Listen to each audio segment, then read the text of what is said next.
ngebahas politik. Assalamualaikum warahmatullahi wabarakatuh. Selamat pagi, salam sejahtera, Om Swastiastu, salam kebajikan, dan tentu saja salam KPU melayani.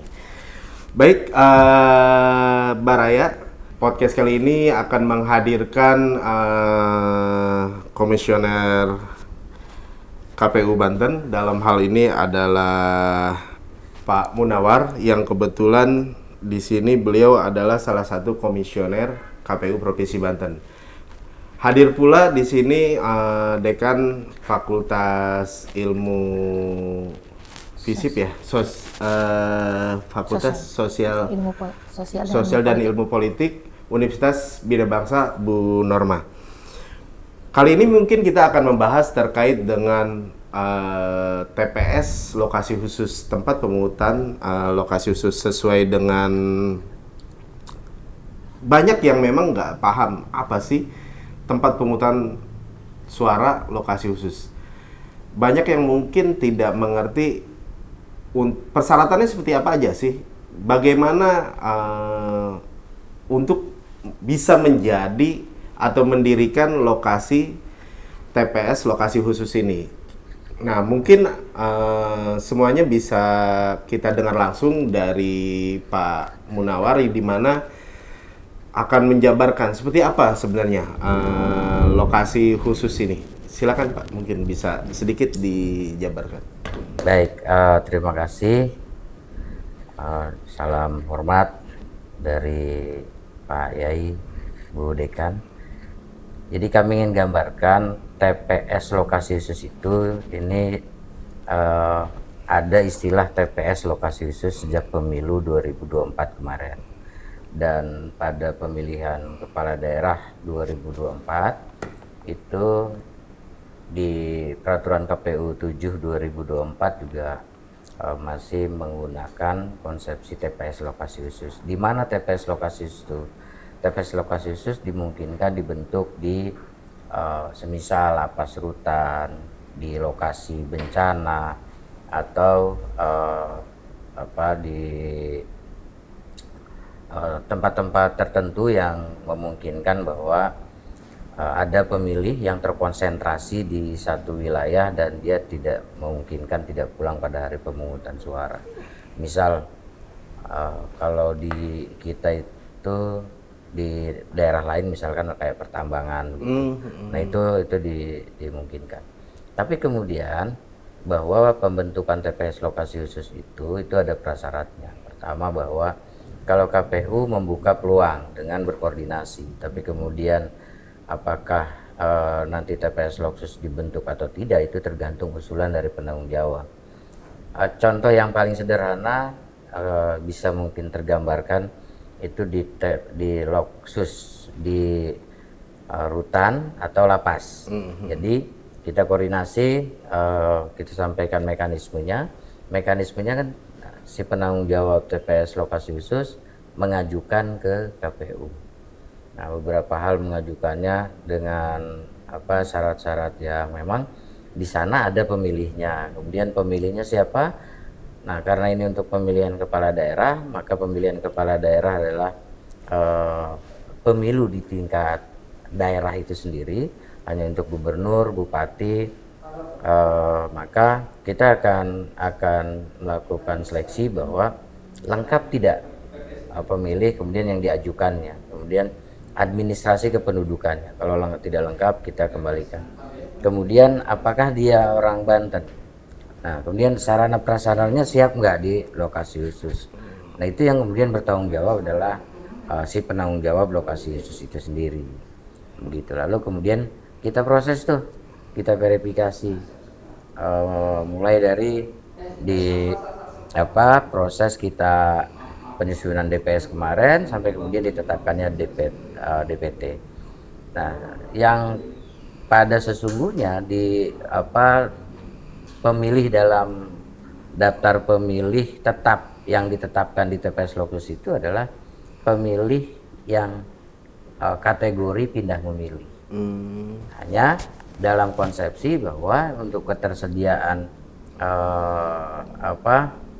nanti KPPS-nya, logistiknya, makanya ada dibuat TPS lokasi khusus.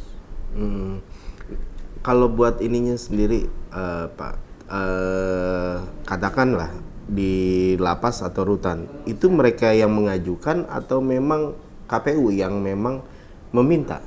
Kita berkoordinasi, membuka peluang. Pak, dimungkinkan nih, istilah analogi ininya begitu ya. Pak, ada peluang kita dibentuk TPS di sini, gitu, TPS lokasi khusus. Kalau dulu kan di lapas, di pemilu sebelumnya itu 2019, pilkada 2020, atau Pilpres kemarin. Ya 2019, 2020 itu kan tetap TPS reguler, gitu kan. Nah untuk sekarang itu TPS lokasi khusus disebutnya oleh kita, tetap dibentuk. Tapi bagaimana pembentukannya kita berkoordinasi bahwa dimungkinkan ada TPS di sini. Di pesantren misalkan, Pak, dimungkinkan ada TPS di sini, begitu. Nanti kita sampaikan mekanismenya tadi, syaratnya bahwa ada sarana prasarana, dalam pengertian adalah nanti untuk KPPS-nya ada, nanti untuk tempat pemungutan suaranya ada, kira-kira begitu tempatnya ya. Nah, kemudian pemilihnya ada, gitu kan. Nah, pemilih ini yang kemudian diajukan oleh si penanggung jawab. Jadi penanggung jawab blok khusus yang mengajukan ke kita. Ada persyaratan khusus gak sih, Pak? Artinya Pemilihnya itu minimal berapa? Nah, apa namanya? Kita kan juga akan memperhitungkan efisiensi, Nah, akan iya, efektivitas. Nah, kalau di bawah 100 kita masih memungkinkan untuk, misal di pesantren di bawah 100 itu masih memungkinkan disebar ke TPS sekitar, gitu. Tapi untuk di lapas dan rutan Nggak mungkin juga. kalaupun hanya 70 misal di bawah 100 kita tetap akan bentuk. Karena apa? Kondisi. Iya, keamanan Gitu. juga persoalan itu, takut Kan nggak kabur mungkin. dan segala macam. Warga lapas rutan milih dulu keluar, Nah, iya. kabur orang gitu. Nah, gitu. itu. Nggak pulang lagi. Iya, sipir berapa, nah itu tetap diperhitungkan. Yang kemudian keluar berapa? Kalau sipir 10 yang keluarnya 100 atau 70 ya kan khawatir tidak terkendalikan. Nah, dan dia memang tidak boleh kan hanya di lingkungan itu. Tapi kalau kemudian untuk santri, kan untuk santri boleh. Bisa Ya. bebas lah dalam sehari mah mungkin ya. Ya, Gitu. Apalagi kan memang pada saat pencoblosan itu libur nasional. ya semuanya. hari yang diliburkan. Nah, untuk nanti panitianya sendiri itu kalau misalnya di pesantren adalah pengurus pesantren berarti ya? Boleh, dimungkinkan itu. Makanya salah satunya nanti SDM-nya itu, sumber daya manusianya adalah untuk dibentuk menjadi KPPS. Nah, kapan waktu pembentukannya? Terakhir kita waktu penetapan DPT. Kemarin Sekarang nggak ada lagi untuk pembentukan TPS lokasi khusus. Kalaupun ada yang mau pindah memilih, misalnya di pesantren, kita akan sebar ke TPS kita. Tapi untuk di tempat-tempat lokasi khusus yang khusus kayak lapas rutan, semua kita udah akomodasi.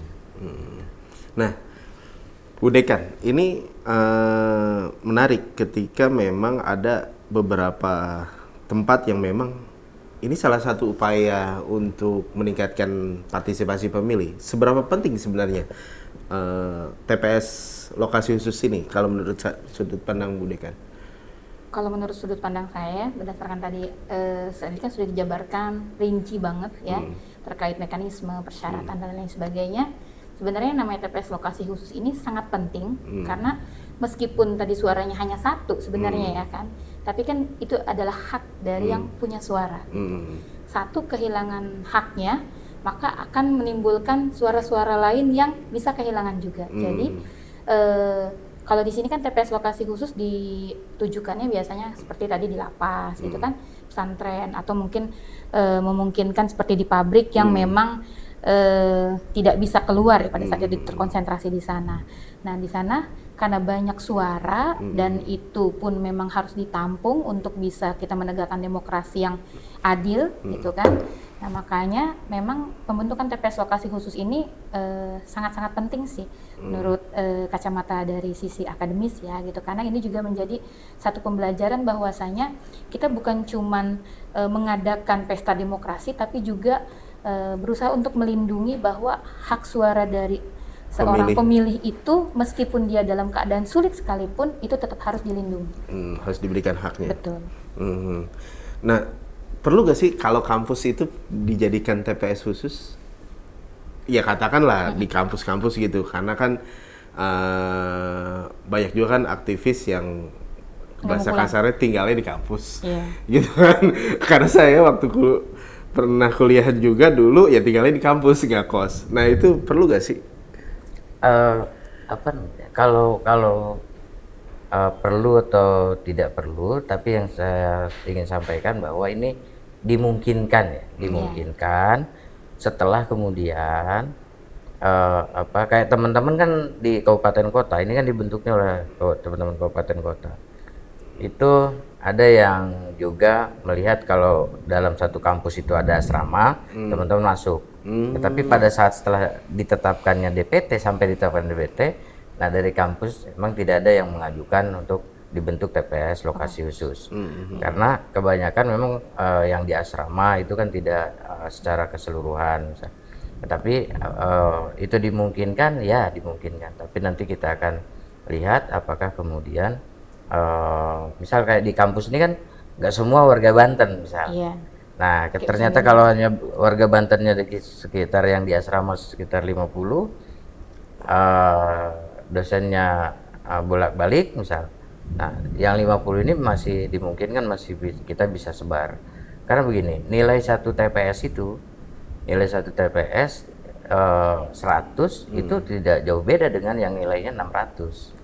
Untuk apanya? Logistiknya. Sama aja soalnya. Iya. Termasuk secara efektivitas juga kan nanti nggak ini.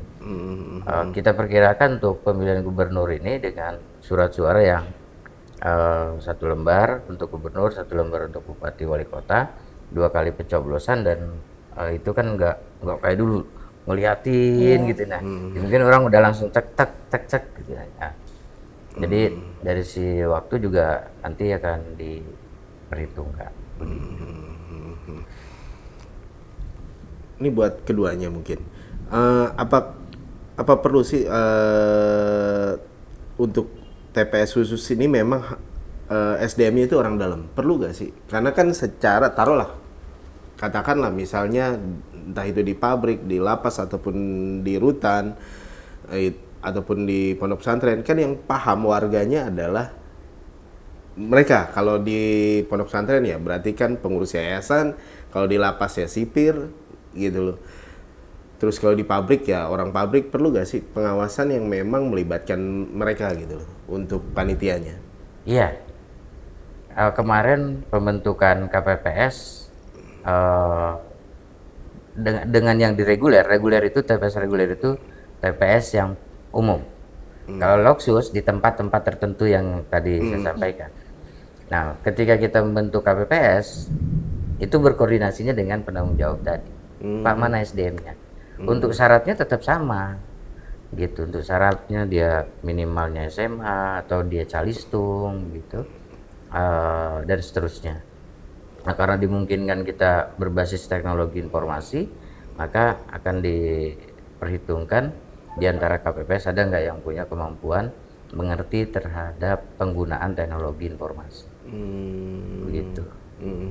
Nah, saya ingin menggambarkan begini. Jadi lokasi khusus bagian daripada fasilitasi mempermudah menjamin hak konstitusinya si pemilih untuk dapat memilih di pemilihan gubernur, wakil gubernur, bupati dan wakil bupati, wali kota, wakil wali kota.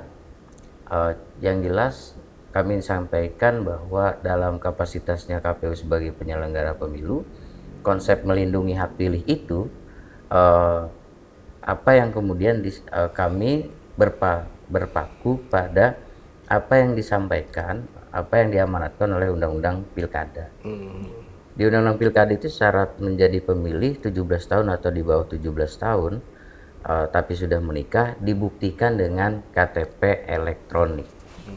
Nah, itu yang kemudian kami ingin pastikan bahwa ini semua terdaftar di dalam daftar pemilih. Jadi kalau kemudian hak konstitusi oleh undang-undang kan disyaratkan begitu 17 tahun. Kalau HAM kira-kira begitu. Iya. Anak saya punya hak asasi dong, Betul, yang umur betul. 3 tahun, yang umur 13 tahun. Tapi tidak semua dalam konsep memilih itu diberikan hak. maka acuan kami itu di dalam undang-undang itu. Nah, kami pastikan lindungi. Setelah orang 17 tahun atau di bawah 17 tahun sudah menikah, maka apa? Undang-undang menyebutkan bahwa dia memiliki KTP elektronik. Dikecualikan di dalam peraturan KPU adalah dalam konsep pendataan pemilih boleh menggunakan, kalaupun tidak ada KTP, kita basis KK. Kalaupun tidak ada berbasis KK, IKD. Kalau nggak ada berbasis IKD, biodata pemilih. Itu untuk melindungi bahwa si pemilih nanti kedaulatannya dapat terimplementasikan di mana dia bisa menentukan mandat direct pada saat pemilu Pilkada 2024 ke siapa dari kandidat yang disiapkan. Artinya bahwa bagaimana kalau yang 17 tahun tapi belum memiliki KTP elektronik. Nah, ini kan menjadi PR. Ya kan? Menjadi PR. Nah, tentu itu PR itu di luar kewenangan KPU sebagai penyelenggara pemilu. Nah, karena dibuktikan. Nah, itu amanat undang-undang. Kita selalu diprotes. Saya warga negara juga, ya. Tapi kami bekerja berdasarkan apa yang kemudian diamanahi di dalam undang-undang pemilihan kepala daerah itu. Nah, jadi kalau orang sudah memenuhi syarat menjadi pemilih seperti yang diamanati oleh undang-undang, peraturan KPU, kami pastikan semua akan terlindungi hak pilihnya. Daftar pemilih itu ada 3 tipe. Pertama, daftar pemilih tetap, kita tetapkan. DPTB, daftar pemilih pindahan. Nah, daftar pemilih pindahan ini diberikan jangka waktu untuk 9 kategori yang kategori alasan pindah itu 30 hari sebelum hari pemungutan suara maksimal. Dan ada 4 kategori yang dimungkinkan 7 hari sebelum hari pemungutan suara sebagaimana putusan MK 20 PUU 2019. Jadi 7 hari. Kenapa ada batas waktu? Kan kalau yang sakit nggak mungkin 3 hari. Nah itu. Nah jadi kenapa? Karena kita harus pastikan siapa yang dapat memilih. Setelahnya adalah tidak bisa pindah memilih. Di mana memilihnya? Di tempat TPS, di tempat asal, di tempat TPS pemilih terdaftar. Nah ini kan harus dipastikan karena pemilih nanti akan kita umumkan supaya orang bisa mantau semua. Pemilih itu yang diumumkan ditempel kita di TPS, DPT, DPTB. Nah, itu akan ditempel. Ada lagi pemilih belum terdaftar nanti yang ditempel itu, wah saya di DPT nggak ada, di DPTB nggak ada. Nah, saya masih bisa milih nggak? Sepanjang yang kami sampaikan tadi memenuhi syarat, dia akan terdaftar. Menjadi apa? Pemilih daftar pemilih khusus. Gitu. Jadi tapi saya nggak punya KTP, saya belum rekaman. Nah ini yang jadi PR, kira-kira gitu. Nah kalau dari persoalan ini Bu Dekan, perlu gak sih ada koordinasi antara penyelenggara dengan pemerintah daerah dalam hal ini di Sdukcapil katakan, itu perlu gak sih agar persoalan-persoalan ini bisa terurai dan bisa terselesaikan? Sebenarnya kalau untuk permasalahan tadi kan case-nya adalah di persyaratan KTP itu adalah yang diakui sebagai seseorang yang berhak untuk memilih. Ya. Nah, ini juga menjadi PR sebenarnya dari pemerintah kita, bahwasanya yang namanya kitab perekaman itu kan pembuatan KTP atau dokumen-dokumen catatan sipil itu memang pentingnya itu bukan buat diri kita sendiri, tapi untuk bisa melegalkan kedaulatan hak kita bahwa ini diakui oleh orang lain gitu. Bagaimana kita bisa bilang bahwa saya umurnya 17 tahun. Kalau saya nggak punya bukti, buktinya apa? Apakah buktinya adalah saya sudah menikah? Belum tentu. Sekarang kan banyak yang orang sudah menikah itu umurnya 9 tahun, 10 tahun betul, bahkan gitu kan, yang di desa-desa seperti itu. Nah, oleh karena itu kenapa penting ada koordinasi antara penyelenggara dengan pemerintah daerah, yaitu dalam hal ini Dukcapil, bahwa sebelum pemilihan ini berlangsung, pemilihan ini kan pesta rakyat yang diadakan secara periodik ya. Jadi harusnya sebelum itu berlangsung, dari pihak pemerintah sendiri itu sudah melakukan sosialisasi bahwasanya untuk perekaman, pembuatan kartu KTP, keluarga dan lain segala sebagainya itu memang harus benar-benar dilakukan, kalau bisa dikunjungi lah gitu. Dijemput bola ya. Biasanya kan kalau kita habis lahir itu kan adalah pelaporan, entah itu dari bidan, entah itu dari klinik. Nah ini kan bisa mungkin terdata oleh Dukcapil, oh yang ini ternyata sudah 17 tahun tapi belum punya KTP, di mana alamatnya, bisa dijemput bola gitu. Jadi ini sangat penting supaya nanti ke depannya ini tidak ada yang namanya merasa bahwa haknya dicederai hanya karena saya tidak punya EKTP gitu. Padahal itu menjadi salah satu bukti bahwa kita adalah warga Indonesia yang baik. Nah, kan ke depan nih Uniba bakal ada asrama. Ya, asrama kesehatan. Iya. Kemungkinan besar, ada kemungkinan nggak sih nanti Uniba itu bisa dijadikan lokasi khusus? Oke. Tadi sudah dibahas ya sebenarnya. Kalau untuk di kampus sendiri itu memungkinkan dibuatkan lokasi khusus dengan persyaratan memang yang bersangkutan tidak pulang, ataupun memang yang bersangkutan atau yang punya suara di sana, mahasiswa-mahasiswa dalam hal ini kampus, itu memang termasuk dalam pemilih sebagaimana pesta demokrasi yang akan dilaksanakan. Jangan sampai misalkan mereka yang ada di asrama itu adalah orang-orang dari Sumatera, sedangkan ini adalah pilkada Banten gitu kan. Nah, mereka nggak bakal bisa kan. Dan itu pun harus dilihat lagi proporsinya. Kalau sekiranya memang sangat heterogen, lebih baik dipulangkan gitu. Karena itu lebih baik dibandingkan kita harus ada di tempat ternyata untuk logistiknya sendiri tidak bisa dipenuhi. Gitu kan, logistik ini kan disesuaikan biaya dengan juga. KPU tadi kan, dengan biayanya. Oke. Balik lagi ke Pak Munawar. Ini menarik ketika persoalan identitas ini ya. Memang kan terkadang ada beberapa kendala terkait dengan identitas. Udah 17 atau bahkan lebih dia nggak mau. Di pedesaan, di perkampungan itu banyak yang tidak memiliki kartu identitas. Ya, saya di Mandalawangi sendiri saya yakin banyak yang nggak punya KTP. Nah, kan ada surat itu bisa nggak sih Pak, surat keterangan gitu? Nah, jadi gini, kalau koordinasi kita KPU dari secara hierarki pusat sampai ke daerah dengan pemerintah daerah, Dukcapil, KPRI dengan Mendagri itu intens. Tapi kemudian kita balik lagi bahwa ketika pemerintah, sebetulnya kan kalau mau ngomong pasif, Disduk ini pasif, iya kan? Betul. Jadi ada yang datang dia layani. Betul. Kalau nggak datang Artinya nggak dilayani. maksud saya bagaimana? Ini kan soal bagaimana kita memiliki rasa secara keseluruhan. Yang punya kewenangan mempermudah, nah yang memerlukan itu mau. Nah, rata-ratanya orang nggak menganggap penting tadi, gitu. Nah, kalau kadang-kadang begini, pengalaman kita misal ada Disduk yang udah turun masih aja nggak mau. Masyarakatnya nggak mau. Ya, setiap momentum pilkada itu dia mempermudah turun bikin perekaman KTP keliling gitu tuh.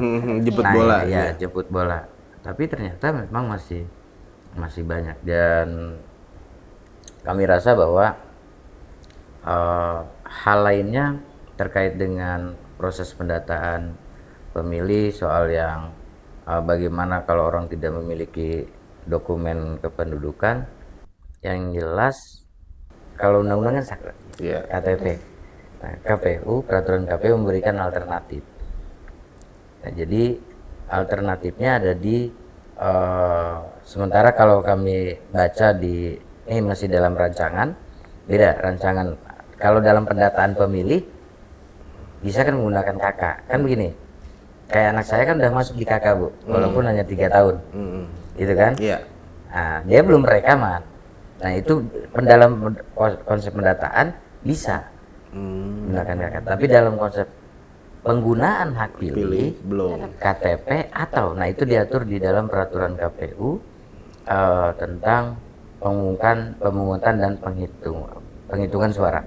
Jadi di sini orang kemudian bisa milih atau tidak. Tapi yang jelas kalau yang sudah terdaftar dia milih. Syaratnya salah satunya kan orang dapat menggunakan hak pilih pemilih KTP elektronik yang terdaftar dalam DPT, pemilih KTP elektronik yang terdaftar dalam DPTB, pemilih KTP elektronik yang terdaftar di dalam DPK. Kuncinya adalah terdaftar.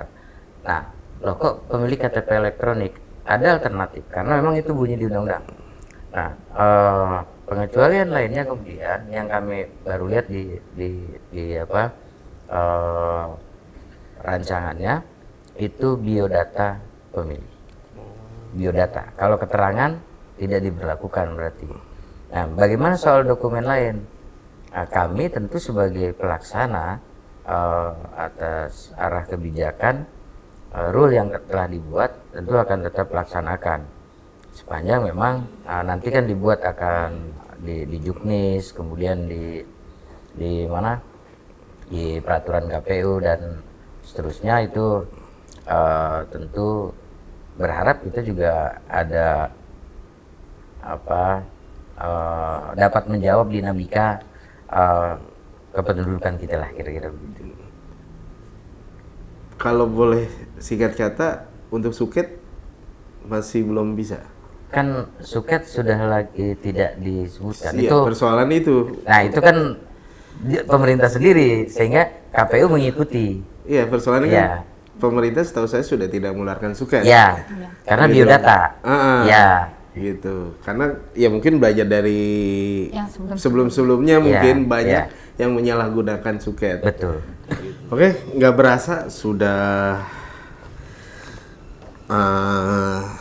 segmen terakhir. Mungkin ada closing statement dari Pak Ahmad Munawar terkait dengan bagaimana kita bisa mensukseskan Pilkada serentak tahun 2024 ini. Terakhir saya ingin sampaikan bahwa pemilihan bupati, wakil bupati, wali kota dan wakil wali kota, termasuk pemilihan gubernur dan wakil gubernur, ini merupakan suatu proses demokrasi yang dalam konsep pemilu, bahwa bagaimana kemudian kontestasi ini diatur. Maka kemudian sukses dan terselenggaranya proses pemilihan umum tidak serta-merta oleh penyelenggara pemilu. Tapi bagi semua pihak bahwa ujung tombaknya hasil pemilu adalah untuk daerahnya itu sendiri, untuk bangsanya itu sendiri, maka harus punya rasa saling memiliki, punya rasa bertanggung jawab atas proses ini secara keseluruhan agar kemudian berjalan dengan baik dan demokratis. Tentu menjadi harapan kita semua. Berikut apa yang kami ikhtiarkan juga bagaimana menyelenggarakan proses pemilu itu sesuai dengan yang diharapkan oleh masyarakat, oleh peserta pemilu. Kami berharap datang ke TPS tanggal 27 November 2024, coblos pilihanmu, sayangi Banten. Sayangi Bantenmu, coblos pilihanmu. Siap. Pak di mana? Bu Dekan, closing statementnya? Oke. Kalau dari saya, closing statementnya terutama untuk pemilih pemula ya. Kita tidak perlulah banyak berkoar-koar di luar sana bagaimana pemerintahan saat ini dan kejelekan ataupun kebaikannya. Yang penting gunakan hak suara kita untuk bisa menentukan masa depan, terutama untuk daerah kita sendiri, untuk di Banten, baik itu di Kota Serang, Kota Cilegon maupun di kabupaten kota lainnya. Karena ketika kita menggunakan hak pilih kita, terutama bagi pemilih pemula, ini akan menjadi salah satu langkah kita, langkah pertama kita untuk bisa membuat Indonesia ini nanti ke depannya, khususnya di Banten, ini menjadi lebih baik lagi. Dimulai dari gunakan hak pilihnya, jangan lupa coblos. Oke, terima kasih untuk Pak Ahmad Munawar dan Bu Norma yang sudah meluangkan waktunya untuk berbagi diskusi, berbagi pengetahuan. Karena memang kalau bicara lokasi khusus, ini menariknya adalah di beberapa lokasi yang memang ya lapas, rutan, apalagi rumah sakit gitu loh. Ini kan banyak orang yang nggak paham, banyak orang yang nggak tahu itu.